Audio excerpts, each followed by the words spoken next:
Habang naglalakad si Tata sa pasilyo ng opisina, isang malakas na boses ang kanyang narinig. Walang iba kundi si Charmaine. Hindi ba sinabi ko sa iyo 600 per kilo ang presyo ng luya na i-declare mo? Mariing utos ni Charmaine sa isang staff na halatang iritado. Nag-aalangan naman ang staff at sumagot ng mahina, pero maam. Paano kung malaman nga ito ni Sir Gov? Ayoko pong madamay. Ngunit sa halip na magpigil, mas lalong naging matigas ang tono ni Charmaine. Wala kang dapat ipag-alala. Protektado tayo sa loob. Huwag kang maingay at gawin mo na lang ang inuutos ko. Dahil sa narinig, lalo nang nakumpirma ni Tata ang kanyang hinala. Hindi lang ito simpleng kalokohan, isang matinding anomalya ang nangyayari sa kumpanya ng mga palma. At ang pinakamasaklap, kasabwat pa itong si Venice.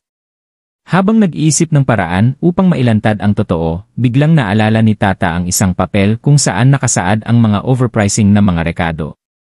Mabuti na lang at hindi niya ito itinapon. Ngayon, may hawak na siyang matibay na ebidensyang magpapabagsak kina Venice at Charmaine. Kaya naman si Tata, hindi na nag-aksaya pa ng oras. Matapang niyang hinarap sina Charmaine at Venice. Alam kong pareho kayong nagnanakaw sa kumpanya, mariing binitawan ni Tata ang mga salita.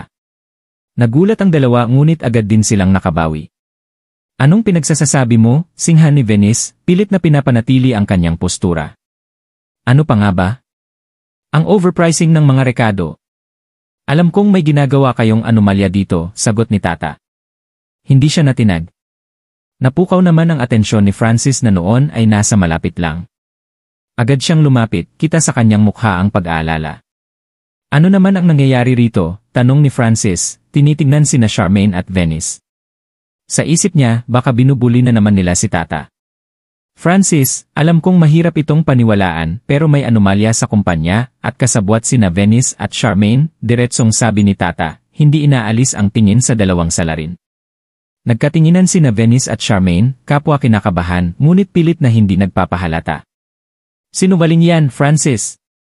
Gumagawa lang ng kwento si Tata, palusot ni Charmaine habang nagkukunwaring kalmado. Pero hindi na tinag si Tata. Inilabas niya ang ebidensyang hawak niya, ang papel na may detalye ng mga overpricing. Ano to ha? Mga pirma ninyo ang narito. Hindi kayo makakatanggi. Namutla sina Venice at Charmaine. Alam nilang tapos na ang kanilang kalokohan. Ngunit bago pa man sila makapagpaliwanag, lumapit si Francis kay Tata. Salamat sa katapangan mo, Tata. Hindi ko inakalang magagawa nila ito. Nagkatinginan sina Tata at Francis. May kung anong kilig ang bumalot sa paligid. Nagtama ang kanilang mga mata, tila nagkaroon ng kakaibang koneksyon. Hindi napigilan ni Tata ang mapangiti, habang si Francis naman ay tila natulala sa ganda ni Tata sa kabila ng tensyon. Biglang bumahing si Venice dahilan para mabasag ang kilig na sandali. Lele! Drama lang yan. Hindi nyo kami mapapabagsak, sigaw ni Venice habang hawak ang kanyang panyo. Ngunit hindi na mapipigilan ang katotohanan. Lumapit ang mga gwardiya ng kumpanya, dala ang utos ni Sir Gov na arestuhin sina Venice at Charmaine. Tama na ang drama nyo. Harapin nyo ang hustisya, sigaw ni Sir Gov na kakarating lang sa eksena. Nang dakpin sina Venice at Charmaine, humagulgol si Charmaine. Hindi pwede. Hindi ako pwedeng makulong. Hindi ko kaya sa loob. Pero walang makikinig sa mga palusot niya. Habang inaalis na ang mga salarin, muling nagkatinginan sina Tata at Francis. Salamat ulit, Tata. Utang namin sa iyo ang kaligtasan ng kumpanya, wika ni Francis habang hinawakan ang kamay ni Tata. Nag-blush si Tata. Ginawa ko lang ang tama. Mahina niyang sagot habang iniwas ang tingin. Ngunit sa halip na bitiwan, mas hinigpitan ni Francis ang pagkakahawak sa kamay ni Tata. At dahil dyan gusto kitang makasama sa victory dinner mamayang gabi. Pwede ba? Namula ang pisngi ni Tata. Hindi niya alam kung paano sasagutin. Pero bago pa siya makapagsalita, biglang humirit si Sir Gov, pumunta ka Tata. Sagot ni Francis ang lahat. Hahaha. Nagtawanan ang lahat habang namumula si Francis. Sir Gov naman. Reklamo niya ngunit kita ang kilig sa kanyang mga mata. Sa kabila ng mga kaganapan, nanaig ang katotohanan at hustisya. Ngunit higit sa lahat, nagsisimula ang isang bagong kabanata ng pagmamahalan sa pagitan ni Tata at Francis. Tata. Ngunit bago pa man makasagot ang kahit sino, dumating si Sir Gov kasama ang asawa niyang si Margaret, at napatigil nga ang lahat. Makikita sa mukha ni Sir Gov ang seryosong ekspresyon, nakakunot ang noo habang matigas ang boses niyang tanong, ano tong naririnig ko? May nagnanakaw sa kumpanya. Agad niyang tiningnan sina Venice at Charmaine. Halatang kinakabahan ng dalawa, ngunit sinubukan pa rin nilang ilihis ang usapan. Sir, huwag kayong maniwala kay Tata. Nagpapakalat lang siya ng maling impormasyon para magpalakas sa inyo at kay Francis, pagdadahilan ni Charmaine. Ngunit lingid sa kaalaman nila, may hawak ngang ebidensya si Tata at wala na silang kawala. Dahil dito, mahigpit na ipinag-utos ni Sir Gov ang investigasyon upang malaman ang buong katotohanan. Samantala, imbes na matakot at magsisi, lalo pang lumalim ang galit ng mag-inang Hermoso kay Tata. Nag-isip sila ng panibagong paraan upang ipahamak siya. Ang plano, iset up si Tata bilang isang magnanakaw. Palihim nilang kukunin ang mamahaling relo ni Sir Gov at ilalagay ito sa bag ni Tata. Sa tamang pagkakataon, ipapahanap nila ang relo at ipapahalata ito sa bag ni Tata. Isang malaking iskandalo na naman ang magaganap. Ngunit dahil malaki na ang tiwala ni Sir Gov kay Tata, kahit na sandali niya lang itong nakausap, ramdam niya na mabuti itong tao at hindi niya magagawa ang pagnanakaw. Malakas ang kutob niya na may taong nagsiset up lamang kay Tata upang palabasin itong masama. Nagtipon-tipon ang lahat sa opisina. Isang tensyonadong atmosfera ang bumalot sa buong silid. Tahimik na pumasok si Sir Gov kasama si Margaret at si Francis. Matapos ang ilang saglit, nagbitaw ng malalim na buntong hininga si Sir Gov. May nawawala raw na relo, anya, habang tumingin kay Venice at Charmaine na halatang hindi mapakali. Sa utos ni Sir Gov, sinimulan ang paghahanap. Isa-isang binuksan ang mga bag ng empleyado hanggang sa makarating sila sa bag ni Tata. Sandali, awat ni Tata, kitang-kita ang kaba sa kanyang mga mata. Ngunit nang buksan ang kanyang bag, bumungad ang mamahaling relo ni Sir Gov. Ano to, Tata? Tanong ni Sir Gov, malamig ang tinig. Nanginginig si Tata habang nakatitig sa relo. Sir, hindi ko po alam kung paano napunta yan dyan. Wala po akong kinalaman dyan. Paglilinaw niya, ngunit tinitigan lang siya ni Margaret nang may pagdududa.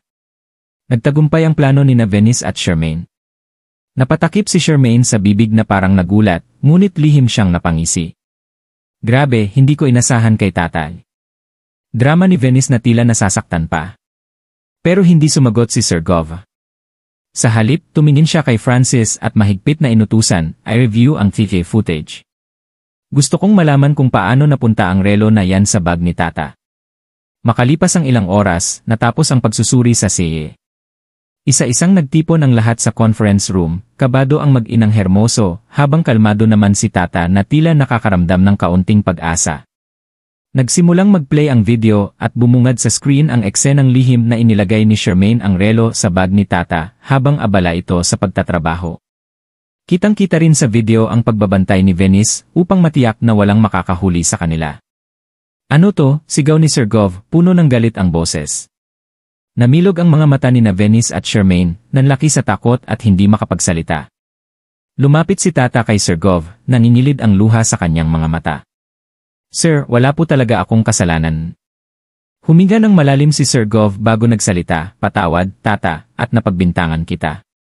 Pero ngayon, alam ko na kung sino ang mga tunay na traidor sa kumpanyang ito. Tumalikod siya at hinarap ang mag-inang Hermoso, Venice, Charmaine. Hindi ko inaasahan ito mula sa inyo. Pamilya ang turing ko sa inyo, pero nagawa niyo pa ring traidorin ang kumpanya at si Tata. Subalit bago pa makalabas sina Venice at Charmaine, nagsalita si Tata. Sir, hayaan na po natin sila. Ayoko pong masira ang buhay nila dahil sa galit. Nagulat ang lahat sa kabutihang loob ni Tata, pati na si Sir Gov. Napabuntong hininga si Sir Gov, napakabuti ng puso mo, Tata. Sana'y magsilbing aral ito kina Venice at Charmaine. Ilang araw ang lumipas, bumalik sa normal ang lahat.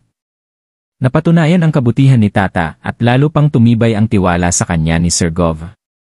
Samantalang si Venice at Charmaine, tuluyan nang nawala sa kumpanya. Ngunit bago umalis, lumapit si Charmaine kay Tata, nanginilid ang luha, patawad, Tata. Sana mapatawad mo ako balang araw. Isang ngiti ang iginawad ni Tata. Matagal na kitang napatawad, Charmaine. Sana matuto ka na sa nangyari. At sa huling pagkakataon, nagkatinginan sila ni Sir Gov, at doon niya naramdaman ang tunay na respeto at pagmamahal mula sa kanyang mga kasamahan.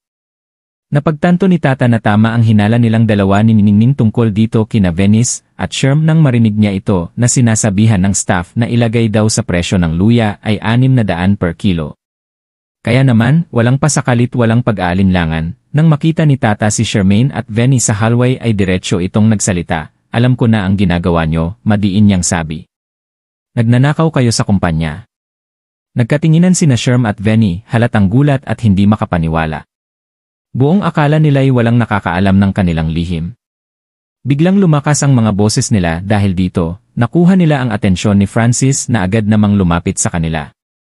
"Anong nangyayari dito?" tanong niya halatang nag-aalala. Ngunit bago pa sila makapagpaliwanag, isang mabigat at malalim na boses ang pumuno sa paligid. Dumating si Sir Gov kasama si Margaret. Nakapamulsa si Sir Gov habang may kunot noong tumingin sa kanila.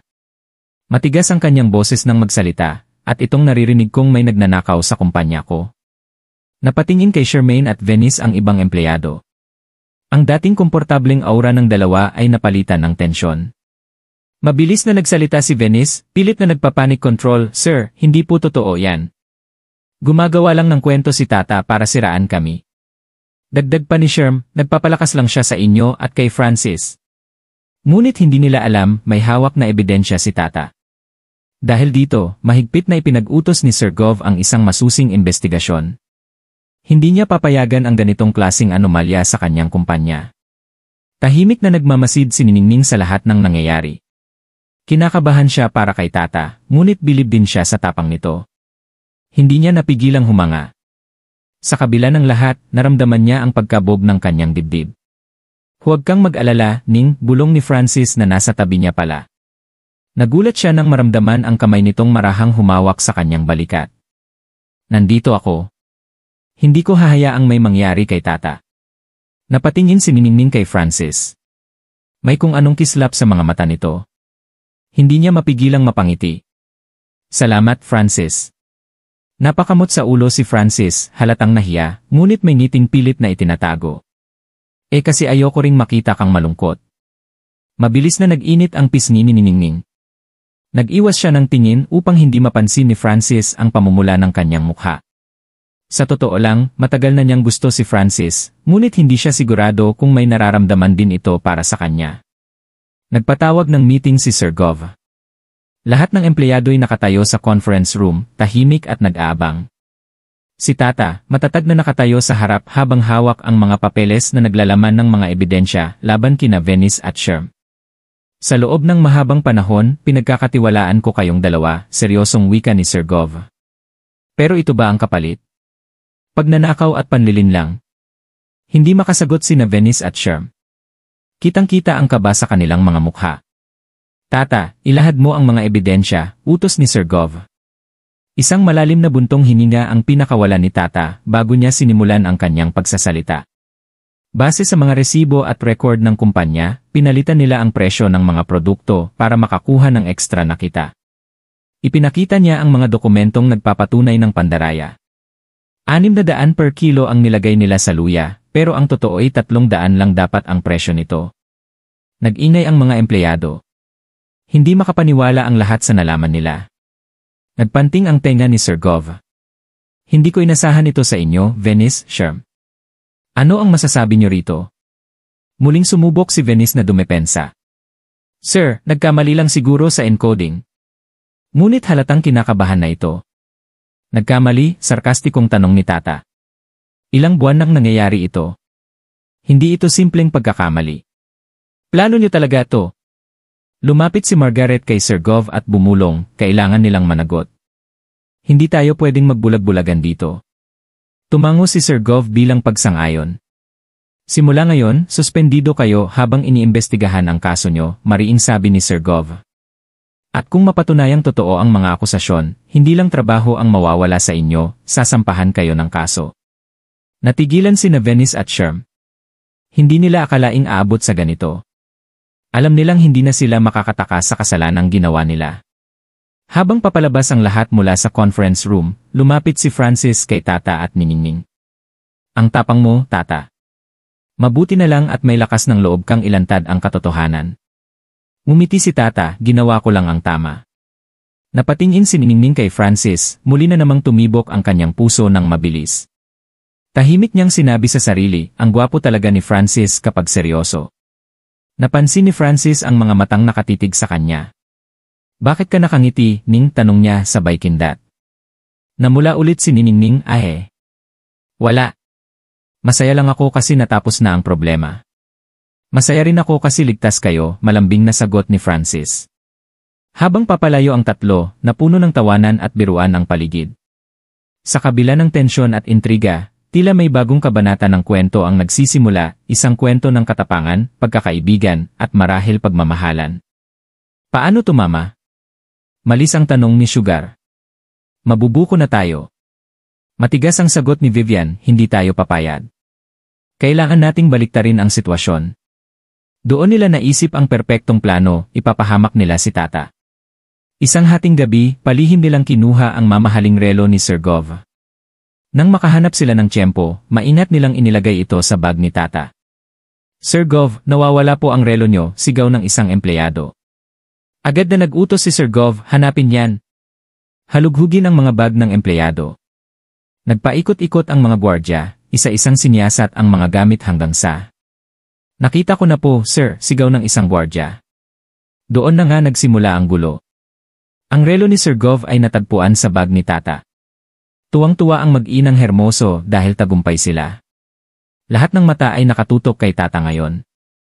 Ngunit isang malaking tanong ang pumasok sa isip ni Margaret, paanong napunta sa bag ni Tata ang relo ni Sir Gov? Si Sir Gov naman ay hindi naniniwala na kayang gawin ni Tata ang ganong bagay. Kahit sa sandali lamang nilang pagkakakilala, ramdam niya na isa itong mabuting tao at ni hindi nito magagawa ang magnakaw. Kaya ipag-uutos ni Sir Gov na i-check ang lahat ng CCTV footage sa kanilang kumpanya upang malaman kung sino ba talaga ang salarin.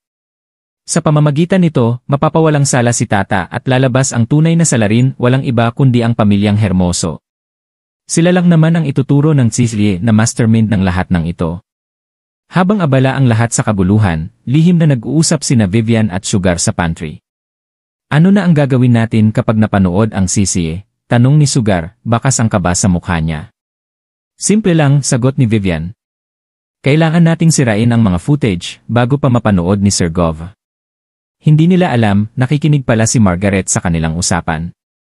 Labis siyang nabigla sa narinig. Hindi pala si Tata ang may sala, ang pamilya ko ang may kagagawan, bulong niya sa sarili. Bumalik si Margaret sa kanyang mesa, hindi mapakali. Gulong-gulo ang isip niya. Ngunit isang alaala ang bumalik sa kanya, ang ngiti ni Tata nang minsang tumulong itong buhatin ang mabibigat niyang dokumento. Ang simpleng salamat na sinabi nito noon ay tila tumimo sa puso niya. Hindi na nakatiis si Margaret at pinuntahan si Tata sa security room kung saan kasalukuyang iniimbestigahan ito ni Sir Gov. Tata, naniniwala akong inosente ka, sabi ni Margaret, seryoso ang mukha. Nagulat si Tata. Ma'am Margaret, ba bakit? Narinig ko ang usapan ni na Mama at Ate Vivian. Sila ang naglagay ng relo sa bag mo, ang revelasyon ni Margaret na nagpatigil sa oras sa silid. Kung ganun, kailangan nating protektahan ang mga CCTV footage bago pa nila ito sirain, utos ni Sir Gov. Agad silang nagpunta sa control room. Ngunit huli na nandoon na sina Vivian at Sugar, nagmamadaling binubura ang mga footage. Anong ginagawa nyo? Sigaw ni Sir Gov. Sir Gov, iinayos lang namin ang mga files, palusot ni Vivian, ngunit baka sa mukha niya ang kaba. Wala nang palusot. Kayo ang may pakana ng lahat ng ito, galit na sigaw ni Sir Gov. Napaiyak si Sugar habang si Vivian ay pilit na nagpapaliwanag. Sir Gov, hindi namin intensyon na saktan si Tata, gusto lang naming protektahan ang pamilya namin, sagot ni Vivian, nanginginig ang boses. Protektahan? O gusto niyong iligtas ang sarili niyo sa kasakiman niyo? Galit na balik ni Margaret sa kapatid. Napaiyak si Vivian. Alam niyang wala na siyang kawala. Sir Gov, patawad po, humihikbing sambit ni Vivian habang unti-unting bumagsak ang maskara ng kasinungalingan. Niyakap ni Margaret si Tata. Patawarin mo ako sa ginawa ng pamilya ko, umiiyak niyang pakiusap. Napaluha rin si Tata. Ma'am Margaret, wala kayong kasalanan. Salamat sa pagtitiwala. Nakatitig si Sir Gov kay Tata. Alam kong wala kang kasalanan. Ang katapatan mo ang nagligtas sa'yo. Ngumiti si Tata, bakas ang pasasalamat. Maraming salamat po, Sir Gov. Matapos ang lahat ng iskandalo, napatawad ni Tata ang pamilya Hermoso. Si Vivian at Sugar ay umalis sa kumpanya upang magbagong buhay habang si Margaret ay nanatili. Naging malapit siya kay Tata at madalas silang magkasama sa opisina. Isang gabi, habang nag-overtime silang dalawa, nagkaroon ng brownout sa buong gusali. Naku! Ang dilim! Tata, natatakot ako, takot na sigaw ni Margaret. Walang dapat ikatakot, ma'am. Andito ako, sagot ni Tata habang inilabas ang flashlight sa cellphone niya. Sa liwanag ng maliit na ilaw, nagkatitigan sila. Napatigil si Margaret, tila natutunaw sa malalim na titig ni Tata. Ano bang meron sa mga mata mo, Tata? Para silang bituin sa gabi, pabirong-biro ni Margaret na pilit tinatago ang kilig. Napatawa si Tata. Ma'am Margaret naman, ang corny niyo po. Nagkatawanan silang dalawa. Sa gitna ng dilim at katahimikan, tila tumigil ang oras. Tata, salamat ha, hindi mo ako kinamuhian kahit na ang pamilya ko ang dahilan ng lahat ng gulo, seryosong sabi ni Margaret. Umiling si Tata, kahit kailan, hindi kita sinisi, ma'am. Dahil hindi mo kasalanan ang mga ginawa nila. Nagulat si Margaret nang biglang hawakan ni Tata ang kamay niya. Hinding-hindi kita iiwan sa dilim, ma'am, bulong ni Tata, ramdam ang sinseridad sa kanyang tinig. Napalunok si Margaret, hindi makapagsalita. Hindi niya maitatanggi sa sarili na unti-unti na siyang nahuhulog sa taong minsan nang pinagdudahan ng kanyang pamilya. Lumipas ang ilang saglit bago niya nagawang magsalita. Tata, pwede bang? Margaret na lang ang itawag mo sa akin. Nagulat si Tata, ngunit mumiti rin siya. CJ, Margaret. At sa gabing iyon, sa gitna ng dilim, isang bagong simula ang umusbong. Isang pag-ibig na hindi inaasahan, ngunit sadyang itinadhana. Dito nagsimula ang lahat ng mapilitang magsalita si Tata at ilabas ang mga ebidensyang hawak niya. Hawak-hawak niya ang mga papeles na magpapatunay na may nagaganap na katiwalian sa kumpanya, at sila Charmaine at Binis ang nasa likod nito. Walang kamalay-malay si Gob na ang mga taong pinagkakatiwalaan niya ang siyang nagpapasasa sa yaman ng kumpanya. Nang ipakita ni Tata ang mga dokumento kay Gob, kitang-kita ang pagkagulat sa mukha nito. Hindi siya makapaniwala sa kanyang nabasa. Lahat ng nakalista sa papeles ay may napakataas na presyo, malayong-malayo sa orihinal na halaga. Napailing si Gob, iniisip kung paano nagawa ng mga taong malapit sa kanya na lokohin siya ng ganoon. Sa harap ng mga ebidensya, hindi na nakapalagpas sina Charmaine at Binis. Pilit nilang pinapaliwanag ang mga numero sa papeles, ngunit hindi na naniwala si Gob sa kanilang mga palusot. Ano to? Paano naging ganito kataas ang presyo? Tanong ni Gob na puno ng galit at pagkadismaya. Gob, kasi po may mga dagdag na gastos na kailangan pong isama, palusot ni Binis habang namumula sa hiya. Dagdag na gastos? O dagdag na laman ng bulsa ninyo? Matalim na sagot ni Gob habang napapailing. Sa kabila ng tensyon, may ibang iniisip si Tata. Hindi lang siya lumalaban para sa hustisya, kundi para na rin sa kanyang ina. Hindi niya mapigilang maalala ang mga araw na kinailangan nilang magtiis dahil sa kasakiman ng mga taong ito. Habang pinagmamasdan niya ang reaksyon ni Gob, may bahagi ng kanyang puso ang naawa rito. Hindi rin kasi nito alam na siya ang tunay na ama niya. Habang nagpapatuloy ang pagsisiwalat ng katotohanan, may dumating na tawag kay Gob. Tumigil siya saglit at sinagot ang tawag, ano? Natagpuan na ang anak ko. Hindi makapaniwala si Gob sa kanyang narinig. Nagningning ang kanyang mga mata sa kasiyahan at pananabik. Matagal na niyang hinahanap ang anak na matagal nang nawala sa kanya. Ngunit walang kamalay-malay si Gob na ang anak na hinahanap niya ay si Tata mismo, ang taong nasa harap niya ngayon, ang taong nagdala ng katotohanan sa kanya. Si Tata, na lumaking walang ama, ay ang nawawalang anak ni Gob. Habang bumabalik si Gob sa harap ni Tata, Charmaine, at Binis, hindi niya mapigilang mapansin ang pagkakahawig ni Tata sa dati niyang asawa. Tumibok ng mabilis ang puso niya, ngunit inisip niyang nagkakataon lamang ito. Ngunit paano kung hindi? Paano kung ang anak na hinahanap niya ay nasa harap na niya ngayon?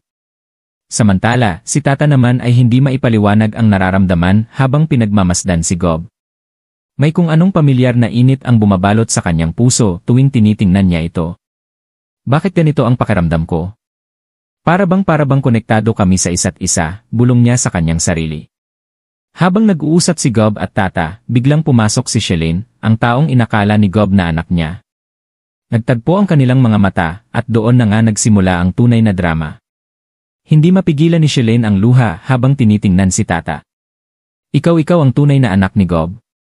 Tanong niya nang nanginginig ang boses. Natulala si Tata sa narinig. Ano nang ibig mong sabihin? Tanong niya habang naguguluhan. Tata, ikaw ang anak ni Gob. Hindi ako. Hindi ako ang tunay na anak niya, pagsisiwalat ni Shelin habang patuloy sa pagluha. Lalong naguluhan si Tata. Paano nangyari ito? Paano siya naging anak ni Gob? Agad niyang nilingon si Gob na ngayon ay nakatulala at nanghihina. Kitang-kita sa mga mata nito ang emosyon na pilit niyang itinatago, ang kasiyahan, ang kalungkutan, at ang pangungulila sa anak na matagal na niyang hinahanap. Habang pinoproseso ni Tata ang lahat ng nalaman niya, biglang bumigat ang kanyang dibdib. Hindi niya akalain na ang lalaking kinamumuhian niya dahil sa mga katiwalian sa kumpanya ay ang kanyang ama pala. Ang lalaking matagal na niyang hinahanap. Lumapit si Gob kay Tata. Hindi na nito napigilang yakapin ang anak na matagal na niyang pinangarap na makasama. Anak, patawarin mo ako. Patawarin mo ako dahil iniwan kita, sambit ni Gob habang umiiyak. Hindi na rin napigilan ni Tata ang kanyang damdamin. Niyakap niya si Gob ng mahigpit habang umiiyak. Bakit? Bakit ngayon mo lang sinabi? Tanong niya habang patuloy sa pagluha. Nagyakapan ang mag-ama habang si Shelin naman ay nakatayo sa gilid, pinagmamasdan ang eksena. Masakit para sa kanya ang katotohanan, ngunit masaya siya dahil natagpuan na ni Gob ang tunay nitong anak. Samantala, sina Charmaine at Binis naman ay hindi mapakali. Alam nilang tapos na ang kanilang laro. Alam nilang haharapin nila ang batas dahil sa kanilang mga kasalanan. Tahimik silang umalis habang nagaganap ang muling pagkikita ng mag-ama. Sa gitna ng lahat ng emosyon, may biglang pumasok na kilig sa eksena nang dumating si Luis, ang matalik na kaibigan ni Tata na matagal na niyang lihim na minamahal. Tata, ayos ka lang ba? Tanong ni Luis habang nakatingin ng may pag-aalala kay Tata. Napangiti si Tata sa kabila ng mga luha. Luis, salamat. Salamat dahil nandito ka, sambit niya habang biglang yumakap kay Luis. Nagulat man si Luis, niyakap niya si Tata ng mahigpit. Palagi akong nandito para sa'yo, Tata. Palagi, bulong niya habang hinahaplos ang buhok ni Tata. Nagtagpo ang kanilang mga mata at tila tumigil ang oras. Unti-unting naglapit ang kanilang mga mukha. Ngunit bago pa man maganap ang inaasahan, biglang sumigaw si Gob, "Hoy! Anong ginagawa mo sa anak ko?" Nagtawanan ang lahat habang namumula si Tata at Luis sa hiya. May magandang balita na makakarating. Dito nga kay Gob, dahil ito nga si Gob ay muling ang tatawagan ng kanyang mga investigador. Natagpuan na nga daw nila ang kapatid ng kanyang nabuntis noon, at nakakasigurado nga sila na dito iniwan ang kanyang anak. Kaya naman hindi mapigilan ni Gob ang mapaluha sa tuwa. Sa wakas, matatagpuan na niya ang kanyang anak. Sa kabilang banda, ang mga investigador ay nakipag-usap na kay Sherlyn, ang babae na nagpalaki sa anak ni Gob. Ngunit walang kamalay-malay si Gob na ito nga si Tata ang kanyang tunay na anak. Samantalang si Tata, walang kaalam-alam na ang kanyang hinahanap-hanap na ama ay si Gob. Sa kalagitnaan ng lahat ng ito, ang hangin ay tila may dalang kakaibang pakiramdam. Habang pinagmamasdan ni Gob ang mga ulap sa kalangitan, biglang sumagi sa kanyang isipan ang mga alaala ng nakaraan, mga alaala ng isang pag-ibig na nawala at ang anak na hindi niya nakilala. Sa kanyang dibdib, may kumirot na lungkot, ngunit kasabay nito'y may umusbong na pag-asa. Samantala, si Sherlyn naman ay hindi mapakali. Paano kung malaman ni Gob ang katotohanan? Magagalit kaya siya? Matapos ang lahat ng taon na inilaan niya sa pagpapalaki kay Tata, masasaktan kaya siya kung maagaw ito sa kanya? Habang naglalakad siya sa dalampasigan, tinangay ng malamig na hangin ang kanyang mga luha. Ngunit ang tadhana ay tila may plano. Naganap ang hindi inaasahan ng si Tata ay nakasaksi ng isang aksidente. Si James, sa kanyang pagtakas, ay hindi napansin ang paparating na sasakyan. Isang malakas na banggaan ang narinig, kasunod ang pagbagsak ni James sa kalsada. Natulala si Tata. Sa gitna ng kaguluhan, kinilabutan siya nang makita kung sino ang biktima, si James. Tulong! Tulong! Sigaw ni Tata habang nanginginig ang kanyang mga kamay. May naaksidente. Sa kabutihang palad, may mga taong tumulong at naisugod nila si James sa ospital. Ngunit habang nakaupo si Tata sa labas ng emergency room, hindi niya maiwasang mapaluha. Ano ang mangyayari kay James? At paano niya ipapaliwanag ito kay Gob? Sa ospital, dumating si Gob na litong-lito at balisa. Anong nangyari? Tanong niya kay Tata. Niyakap niya ito ng mahigpit. Kahit hindi niya alam kung bakit, pakiramdam niya'y may malalim na koneksyon siya sa batang ito. Habang hinihintay nila ang resulta ng operasyon ni James, nagkaroon ng pagkakataon si Gob na makausap si Sherlyn. Bakit mo itinago sa akin ang lahat ng ito? Tanong ni Gob na may bahid ng lungkot sa kanyang tinig. Natatakot akong mawala si Tata sa akin, sagot ni Sherlyn habang pinipigil ang kanyang luha. Mahal ko siya. Inalagaan ko siya mula noong iniwan siya sa akin. Siya na ang naging buhay ko. Napabuntong hininga si Gob. Naiintindihan niya ang nararamdaman ni Sherlyn, ngunit hindi niya rin mapigilang masaktan sa katotohanang itinago sa kanya ang lahat. Gusto ko lang naman makilala ang anak ko, sagot niya nang may panginginig sa tinig. Gusto kong maging ama sa kanya. Habang nag-uusap sila, narinig nila ang pagtawag ng doktor. Stable na si James, pero kailangan niya ng sapat na pahinga. Laking pasasalamat nila nang malaman nilang ligtas na si James. Samantala, si Tata ay nakatulala sa kama ni James. Hindi niya maiwasang mag-alala. Hindi niya rin maintindihan ang sarili kung bakit ganito na lang ang malasakit niya para kay James. Naaalala niya ang mga araw na nag-aasaran sila, ang mga sandaling nagtatawanan sila. Hindi niya inasahan na mag-aalala siya ng ganito. Habang nakatingin siya kay James, pumasok si Gob sa silid. Tata, mahina ang boses ni Gob, ngunit puno ng emosyon. May kailangan kang malaman. Tumingin si Tata kay Gob na litong-lito. Ano po iyon, Gob? Hinawakan ni Gob ang balikat ni Tata. Ako ang tunay mong ama. Nanlaki ang mga mata ni Tata. Hindi niya alam kung ano ang sasabihin. Bigla, ang lahat ng alaala ay bumalik, ang mga pagkakataong ramdam niya ang koneksyon kay Gob, ang mga sandaling akala niya ay simpleng pagkakaibigan lamang. Ngayon, nalaman niyang ang taong tinitingala niya bilang leader ay siya palang kanyang ama. Niyakap siya ni Gob ng mahigpit, at sa unang pagkakataon, naramdaman ni Tata ang init ng yakap ng isang ama. Patawarin mo ako, anak, kung hindi kita agad natagpuan, bulong ni Gob habang tumutulo ang kanyang luha. Habang niyayakap niya ang kanyang anak, pumasok si Sherlyn at nakita ang eksenang iyon. Tumulo ang kanyang mga luha, ngunit sa kanyang puso, alam niyang ito ang tamang panahon. Lumapit siya at yumakap din ngayon, kumpleto na ang pamilya. Sa kabila ng lahat, naroon pa rin si James, ang taong nagpatibok sa puso ni Tata. Makakagising kaya si James? Ano ang magiging kapalaran ng kanilang pagmamahalan ngayong alam na ni Tata ang kanyang tunay na pagkatao? Dahil sa hindi natapos ni Tata ang gat-tambak na pinasrok sa kanya ni Venice, nagalit ang impakta at sinimulan niyang awayin ang ating bida. Hindi pa nakontento si Venice at pinagbantaan pa si Tata na palalayasin niya ito. Ngunit sa kabila ng mga pang-aapi, matatag si Tata. Kahit papuno ng pang-insulto at pananakot, hindi siya natinag. Buti na lang at dumating si Francis sa tamang oras upang ipagtanggol si Tata. Kitang-kita ni Francis ang pananakit ni Venice sa ating bida. Anong ginagawa mo kay Tata? Wala kang karapatang saktan siya, galit na sigaw ni Francis habang hinawakan niya ang braso ni Venice upang pigilan ito. Napangisi si Venice at sinubukang ipaliwanag ang sarili. Akala mo kung sino kang magmalinis, Francis. Siya ang tamad. Siya ang walang kwenta. Ngunit hindi nagpatinag si Francis, lalo na nang makumpirma ni Tata ang malaking sikreto ni na Venice at Charmaine. Matapang na hinarap ni Tata si Venice at walang takot na ibinunyag ang natuklasan niya. Alam ko na ang lahat. Ninanakawan niyo si Francis. Nakita ko ang mga dokumento at narinig ko mismo kay Charmaine na inuutusan niya ang isang lalaki na taasan ang presyo ng mga produkto na ginagamit sa restaurant. Natigilan si Venice. Sandaling napatda bago muling nagkunwaring inosente.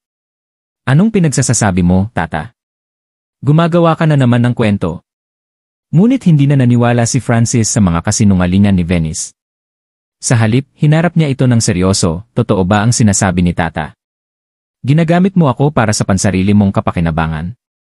Hindi na nakasagot si Venice. Halos mabalot ng kaba ang kanyang buong katawan dahil sa takot na mabuking ang kanyang masamang plano. Sa gitna ng tensyon, biglang dumating si Sir Gov at Margaret. Dinig na dinig nila ang maiinit na pagtatalo. Nagkunwari si Venice na biktima at nagdrama na siya raw ang inaapi.